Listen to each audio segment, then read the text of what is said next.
ஹாய்ங்க, இன்றைக்கி முடக்கத்தான் கீரையை வச்சு ஒரு சூப் மிக்ஸ் தாங்க பார்க்க போகிறோம். ரொம்பவே ஹெல்த்திங்க இந்த முடக்கத்தான் பொடி. வாங்க எப்படி செய்யலான்னு பார்க்கலாம். இது தாங்க முடக்கத்தான் கீரை. அதை நல்லா க்ளீன் பண்ணி கழுவிட்டு நிழல்லையே நல்லா ஒரு 2-3 நாள் காய வச்சுட்டு மிக்சியில் பொடி பண்ணி வச்சுருக்கேங்க. இந்த பொடி வந்து ஒரு 1/2 டம்ளர் அளவுக்கு இருக்குங்க.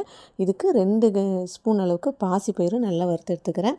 1 ஸ்பூன் மல்லி, 1/2 ஸ்பூன் ஜீரகம், மிளகு 1 ஸ்பூன், இது எல்லாமே நல்லா வறுத்து வாசம் வர வரைக்கும் வறுத்து எடுத்துக்கலாங்க. இது கூடயே முருங்கைக்கீரை காய வச்சது இருந்தால் சேர்த்துக்கலாம், இல்லைன்னா ஸ்கிப் பண்ணிடலாங்க.